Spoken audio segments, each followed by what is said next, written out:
تم نے سلیمان سے بات کی؟ اپنے جنگلی بیٹے کو سمجھایا کہ نہیں؟ وقار ناشتہ کرتے ہوئے فروا کی کلاس لگا رہے تھے۔ نہیں، وہ تو میرے فجر کی نماز پڑھ کر گھر آیا ہی نہیں، شاید کام پر چلا گیا ہو۔ وہ وقار صاحب کی سلائس پہ مکھن لگاتے ہوئے بولی۔ ہاں کام؟ کون سا کام بی بی؟ کون سی کمپنی ہے؟ کتنے پیسے کماتا ہے؟ مزدوری کرتا ہے یا ٹیکسی چلاتا ہے؟ بولو کون سا کام کرتا ہے؟ آج تک کسی کو بتایا اس نے؟ مگر اس کے بھرم ایسے ہیں جیسے کوئی بہت بڑا صاحب ہو۔ وہ بری طرح اپنا سر مارتے ہوئے بات کر رہے تھے۔ ماشاءاللہ کماتا تو اچھا ہے، گھر میں خرچہ بھی دیتا ہے، اماں کی ساری دوائیں وہی لاتا ہے، ریان کو بائک لے کر دی ہے تو آخر کچھ تو کرتا ہی ہوگا۔ وہ بیٹے کی محبت میں تڑپ اٹھی۔ تو تمہیں سمجھ نہیں آ رہی میری بات؟ اتنا پیسہ کہاں سے لاتا ہے بتاتا کیوں نہیں؟ حرام ہے یا حلال کس کو پتا؟ وہ اتنا جذباتی انداز میں بول رہے تھے کہ اپنا ہی ہاتھ چائے کی پیالی پر مار کر چائے گرا چکے تھے۔ بس بھی کریں آپ، میرا بیٹا کوئی غلط کام نہیں کر سکتا، وہ تو کسی کے ساتھ زیادتی برداشت نہیں کرتا تو حرام کما کر لائے گا کیا؟ وہ اچھا خاصا ناراض ہو چکی تھی۔ تمہارے اس کی سائے لینے سے سچائی نہیں بدلے گی۔ ذرا باہر والوں کی زبانی سن لو اپنے بیٹے کی کرتوت، کوئی گنڈا بولتا ہے تو کوئی آوارہ، دو دو دن گھر نہیں آتا، کہاں اٹھتا بیٹھتا ہے کسی کو نہیں پتا، کسی سے اس کی بنتی نہیں اور تم کہتی ہو کہ وہ غلط کام نہیں کرتا۔ چھوڑو اس کی سائڈ لینا، اس کو بولو انسان کا بچہ بن جائے ورنہ اپنا بوریا بستر سمیٹے اور میرا گھر خالی کرے۔ اتنے ظالم بھی نہ بنیے، وہ جوان جہاں بچہ ہے، نہیں دل مانتا علیزہ سے شادی کا تو آپ کیوں بات کو بڑھا رہے ہیں؟ علیزہ کو اللہ اس سے بھی اچھا دے گا انشاءاللہ۔ فروا، علیزہ میرے بھائی کی نہیں میری بیٹی ہے، اس گھر سے نہیں جائے گی۔ یہ ایک بات تم سب کان کھول کر سن لو، مجھے آج شام تک سلیمان کا جواب ہاں میں چاہیے ورنہ کل سے اس گھر میں مجھے وہ نظر نہ آئے۔ وہ دو ٹوک بولتے ہوئے بات ختم کر چکے تھے، فروا کو ایک نئی امتحان میں ڈال گئے تھے۔ اسٹوڈنٹس، یہ ہیں آپ کے نئے پروفیسر، پروفیسر شاہ۔ پروفیسر عالم کچھ ذاتی وجوہات کی بنا پر 3 ماہ کی چھٹی پر ہیں، اس دوران یہی آپ کو پڑھائیں گے۔ پرنسپل کی نظریں سب پر گھومی اور پھر سخت لہجے میں کہا، یاد رکھیں کسی قسم کی بدتمیزی یا غیر سنجیدہ رویہ برداشت نہیں ہوگا۔ پروفیسر شاہ کی بارو طبیعت کے بارے میں آپ سن ہی چکے ہیں تو بہتر یہی ہے کہ پڑھائی پر دھیان دیں۔ طلبہ کی نظریں اب سلیمان پر جمی تھیں۔ وہ خاموشی سے ڈائس پر کھڑے ہوئے، بازو میں اس پر ٹکا ہلکی سی مسکراہٹ کے ساتھ سب کو دیکھنے لگا۔ علیزہ، ریان اور ثنیہ کے تاثرات اسے مزہ دے رہے تھے۔ لڑکیاں تو ایک دوسرے کے کانوں میں سرگوشیاں کرنے لگیں۔ اف یار، پروفیسر تو دیکھ کیا تباہی ہے۔ علیزہ کی برابر والی ڈیسک پر بیٹھی 2 لڑکیاں آپس میں بات کر رہی تھیں۔ علیزہ کا دل چاہا کہ ان کا منہ توڑ دے، مگر اس سے پہلے ہی سلیمان نے انہیں مخاطب کیا۔ سلیمان نے ایک قلم ڈائس پر رکھا اور کرسی پر بیٹھ گیا۔ اب اپنا تعارف کرائیے ایک ایک کر کے، میں جاننا چاہتا ہوں کہ میں کن لوگوں کو پڑھانے آیا ہوں۔ علیزہ کا دل دھڑک دھڑک کے کانوں میں سنائی دے رہا تھا۔ سامنے ڈائس پر بیٹھا شخص ہر لڑکی سے سکون سے تعارف لے رہا تھا، مسکرا کر سر ہلا رہا تھا۔ مجھ سے کبھی اس طرح بات نہیں کی، یہ کوئی اور ہے، یہ سلیمان نہیں ہے۔ علیزہ بے یقینی کی کیفیت میں تھی۔ شٹ اپ علیزہ، آہستہ کوئی سن نہ لے، ثنیہ نے اسے سمجھایا۔ ریان بولو نا، یہ سلیمان نہیں ہے نا؟ علیزہ نے ایک دم ریان کے بازو پر زور سے چٹکی کاٹی۔ میں تو خود سوچ رہا ہوں یار۔ وہ بھی علیزہ جیسی کیفیت میں تھا۔ سلیمان شاہ کی نظریں آہستہ آہستہ کلاس کے ایک کونے سے گھومتے ہوئے سیدھی آ ٹکیں ان تینوں پر۔ کلاس کے تعارف کا سلسلہ چل رہا تھا۔ جب باری علیزہ پر آئی تو اس کے دل کی دھڑکن تیز ہو گئی۔ وہ لمحہ آ ہی گیا تھا جس سے وہ سب سے زیادہ گھبرا رہی تھی۔ اس نے بے ساختہ لب کھولے۔ آپ یہاں کیسے؟ کلاس کے دوسرے طلبہ نے حیرت سے اس کی طرف دیکھا۔ جیسے آپ یہاں ہیں، اپنا تعارف دیں اور بیٹھ جائیں۔ وہ مختصر بولا۔ رات کی نسبت سے اس کا موڈ بہت بہتر تھا۔ مگر ایسا کیسے ہو سکتا ہے؟ آپ پروفیسر کیسے ہو سکتے ہیں؟ علیزہ اب بھی نہیں مان رہی تھی۔ آپ میری قابلیت پر شک کریں گی؟ اتنی جرأت ہے آپ میں؟ وہ مدھم مگر وارننگ دینے والے انداز میں بولا۔ سلیمان شاہ نے گردن ذرا ترچھی کی اور اپنی گھنی پلکوں کے پیچھے سے علیزہ کو ایک کٹیلی سخت نظر سے گھورا۔ جتنا پوچھا ہے اتنا جواب چاہیے۔ الفاظ ایسے تھے جیسے برف کے ٹکڑے دل پر رکھ دی ہوں۔ علیزہ کی سانسیں اٹک گئیں۔ خجالت کے مارے اس نے جلدی سے نظر جھکا لی اور کپکپاتی آواز میں اپنا تعارف دیا۔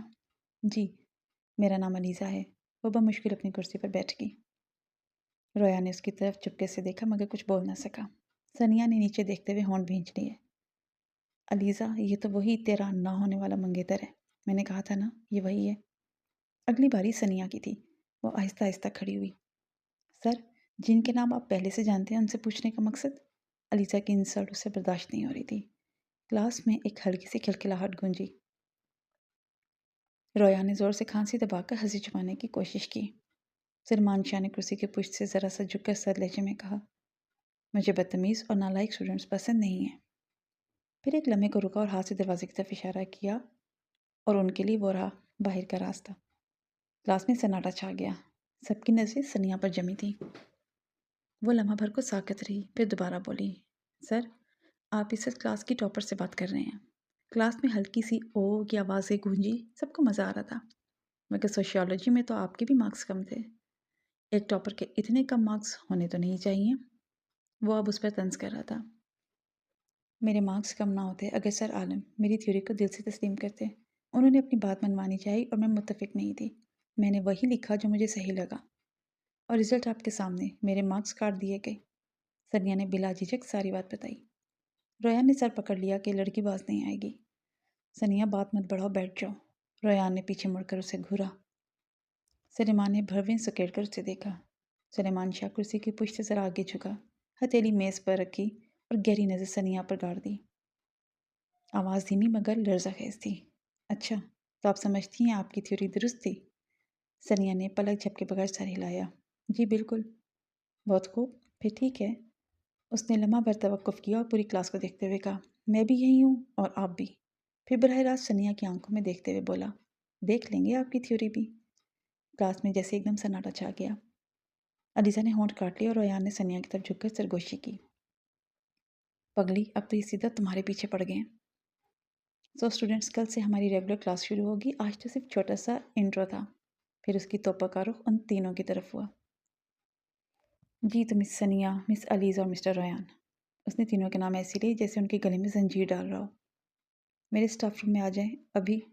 फिर आहिस्ता आहिस्ता उसके पीछे चलते हुए स्टाफ रूम में दाखिल हुए। सुलेमान ने दरवाज़ा बंद किया, कुर्सी खींच कर बैठ गया और उन्हें सामने खड़ा होने का इशारा किया। सुनो, तुम तीनों को मैं एक बार और सिर्फ एक बार समझा रहा हूँ।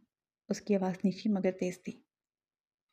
अगर घर, मोहल्ला, ख़ानदान या किसी भी अजीज़ को ज़रा सा भी पता चला कि मैं इस यूनिवर्सिटी में हूँ, उसने मेज़ पर हाथ मारा।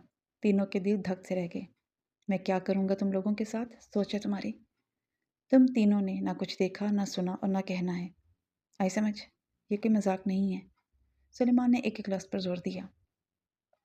मैं तुम्हें देख रहा हूँ और जो ज़ुबान खोली उसका अंजाम भी तुम देखोगे। पर भाई, ऐसा क्या हो गया जो आप हमारी यूनिवर्सिटी में प्रोफेसर बनकर आ गए? आपकी जॉब का क्या बनेगा भाई? रोयान अपना दिमाग चलाना शुरू कर चुका था। तुम अपने काम से काम रखो, मैं यहाँ कुछ अरसे रहूँगा।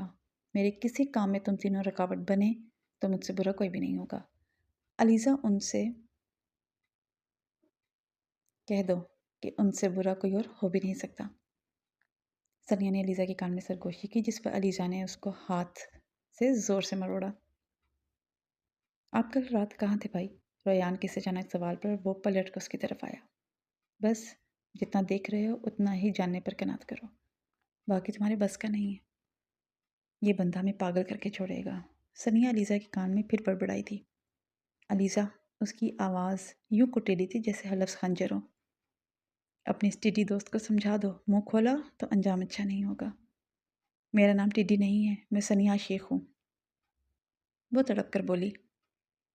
वो आगे बढ़ा, सनिया के बिल्कुल करीब आया और सर्द लहजे में बोला, तुम्हें शायद अभी तक ये समझ नहीं आया कि तुम किससे बात कर रही हो। ना मुझे बहस पसंद है, ना बहस करने वाले लोग। मेरे पीरियड में अपना मुंह और दिमाग बंद रखना, समझी? सनिया का दिल तेज़ धड़क रहा था, लेकिन वो पलकें झपकाए बगैर उसकी नज़रें सहरी थी। उसका दिल पत्ते की तरह कांप रहा था, मगर चेहरे से वो खुद को बहादुर जाहिर कर रही थी। ओके प्रोफेसर सुलेमान शाह, जैसा आप चाहते हैं वैसा ही होगा। रोयान ने सर झुकाते हुए नरम लहजे में कहा। सुलेमान की नज़रें चंद लम्हे उस पर जमी रहीं, फिर हल्का सा इत्मीनान झलका। गुड, कम अज़ कम किसी को अकल तो है। सनिया के होंठ बेख्तियार सख्ती से भींच गए। वो कुछ कहना चाहती थी, मगर एलिसा ने उसके बाजू को दबा दिया। बस, उसने सरगोशी की, और बात मत बढ़ाना। सलमान ने हाथ की पूंछ से अपनी घड़ी को सीधा किया। अब जाओ, और याद रखो, यहाँ पढ़ने आए हो, खेलने नहीं। तीनों दबे कदमों स्टाफ रूम से बाहर निकल गए। कॉरिडोर में पहुंचकर जैसे ही दरवाज़ा बंद हुआ, रोयान ने लंबी सांस खींची। यार, ये बंदा है या कोई फौजी कमांडर? अलीसा फिक्रमंदी के साथ साथ बोली। हमें बस चुप रहना चाहिए, वरना मसला बन जाएगा। कोई वजह होगी, वो तभी आए हैं, क्या पता बाद में बता दें। चुप रहने से कुछ नहीं होगा अलीज़ा। ये बंदा कोई आम प्रोफेसर नहीं है और मुझे ये जानना है कि असल में ये है कौन। सनिया को दाल में कुछ काला लग रहा था या फिर पूरी दाल ही काली थी। उसे अब ये पता लगाना था। ज़ोया, ओ ज़ोया। प्रभा जो कब से उसे आवाज़ें दे रही थी, वो अपने मोबाइल में गुम अपना पसंदीदा नावल पढ़ रही थी। वो ये नावल अलीज़ा के सामने नहीं पढ़ सकती थी। दोनों एक ही कमरे में रहती थीं, उन दोनों का एक दूसरे से कुछ भी नहीं छुपा हुआ था। उसकी आंखों में एक खास चमक थी, जैसे किरदार उसके सामने जिंदा हो गए हों। हाय काश ऐसे ही कोई हीरो मुझे भी मिले, वो दिल ही दिल में सोच के मुस्कुराई। मगर अगली ही लम्हे अलीज़ा की सख्त याद दहानी दिमाग में गूंजी। ये बकवास छोड़ो, पढ़ाई पर ध्यान दो। आगे एडमिशन लो, इंटर करके बैठ गई हो बस। लड़कियों को पढ़ना चाहिए। अलीज़ा उसे डांटती थी, कुछ अच्छा पढ़ने को बोलती थी, मगर रोमांटिक नॉवेल्स में तो उसकी जान थी। और इस वक्त माँ की आवाज़ उसे डिस्टर्ब कर रही थी। फरवा, कब से बुला रही हूँ तुझे, कान के साथ मोबाइल चिपका लिया है क्या? माँ की बुलंद आवाज़ ने उसके ख्वाबों के हिसार को तोड़ा। आ रही हूँ अम्मी। उसने जल्दी से मोबाइल बंद किया और तकिए के नीचे घुसा दिया। ओफो, ये माँ भी ना गलत वक्त पर ही याद कर लेती हैं। अभी तो हीरो ने हीरोइन का हाथ पकड़ा था। कोई होश है, कहाँ मर गई थी? माँ ने किचन से झांकते हुए उसे घूरा।